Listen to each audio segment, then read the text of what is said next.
There is a mother and a son in a zoo. The son said to the mother, "What is in the cage, Mom?" The mother responded, "They're animals."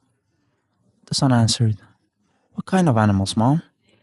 The mother said, "They're monkeys, son." And the son said, "Mommy, why are the animals inside there?" The mom responded, "Because of humans." The son questioned her with disbelief. "Mommy, why are they inside of there?"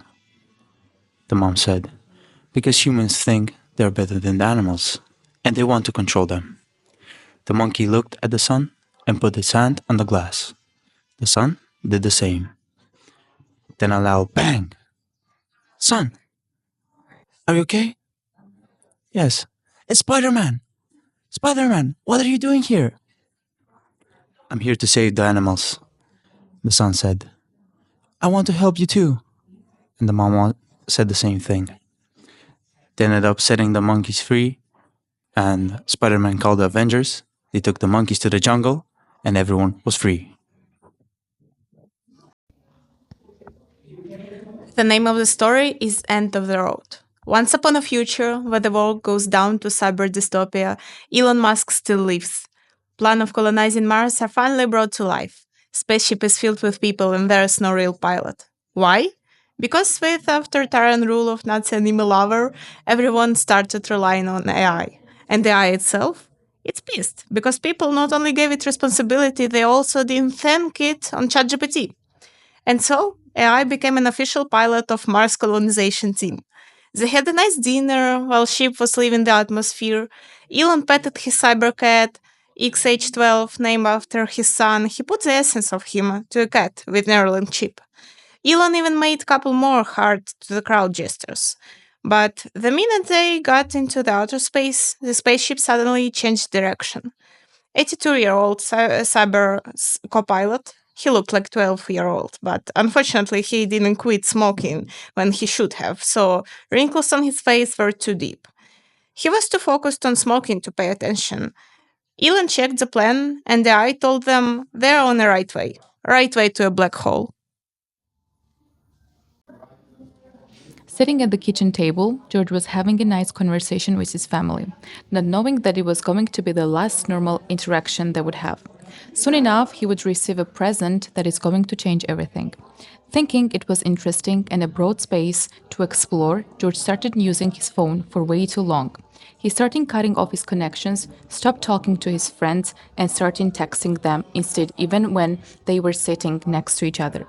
As a result, after some time, he lost his ability to speak. But this didn't stop him from using the phone. It only deepened his connection with the gadget, which disconnected him from the whole world. On the next birthday, he received another mystery gift, headphones. He started using them at all time, every day during his sleep. He soon enough he lost everything, and he also lost the ability of hearing. He used his phone way too much that he wouldn't wash his eyes. They would get sticky, and his eyes didn't even started to see anything. There was no white in his eyes, only red. After some more time, he lost his vision as well. So the moral of the story is put your phone down before it's too late.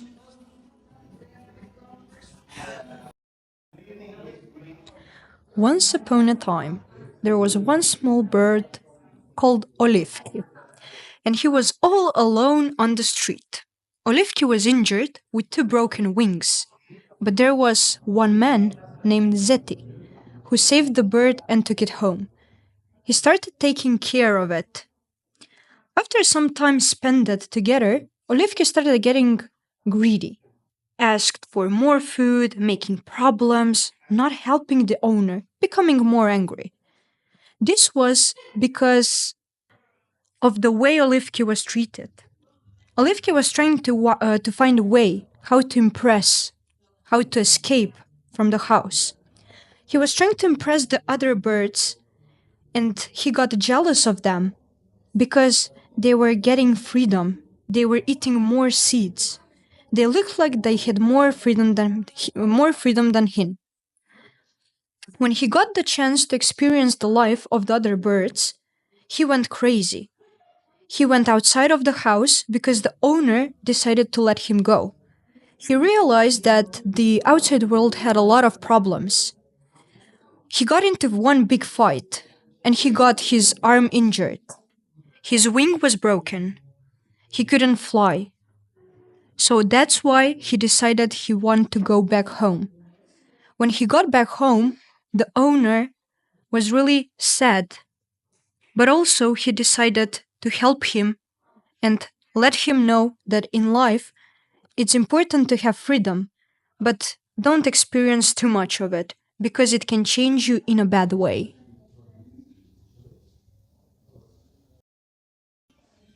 The story of an amazing rescue. Underneath the surface of Lake Como, one big family of fish was living happily together. Papa Giovanni was the mayor of the lake and he took great care of his community.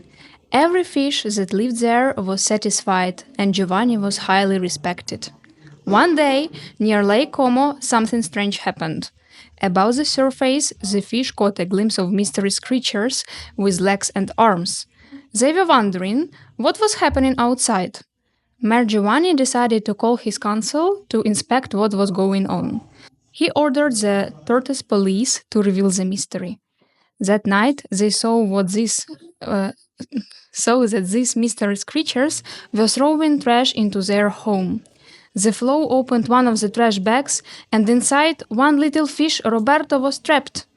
Nobody could help him, and Papa Giovanni was totally frustrated.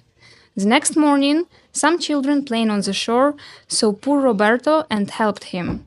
They told their parents about the trash in the water and decided to report it. A team of activists arrived, cleaned everything up, and punished those responsible. Roberto was reunited with his family, and finally everyone lived peacefully again.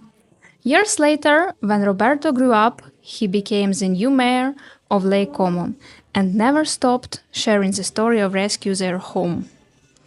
So, as a result, we can see that even a small acts of bravery can lead to really big changes. In the calm waters of the Mediterranean Sea lies a terrible creature. It's thought to have the head of Ochokochi, Drekarac, and the most beautiful woman ever seen. Every first of each month, it craves to be fed. In order to stay young and powerful, the creature needs to feast on the blood of the young people. This time, he sends the town of Philadelphia and the castle Anticobargo. It attacks for 7 days at 10 a.m. super sharp. However, this time, the creature didn't know that the youth was being protected. It was protected by the two defenders of the youth, the great Etna Fuoco, Sicily's hero and protector, and the great Rocco, guardian of Calabria. For 7 days and 7 nights, these heroes fought to save the youngsters. Using Rocco's hair bending and Emancuolo's blinding sun power and lava fist, they banished the evil creature and brought peace to the Mediterranean.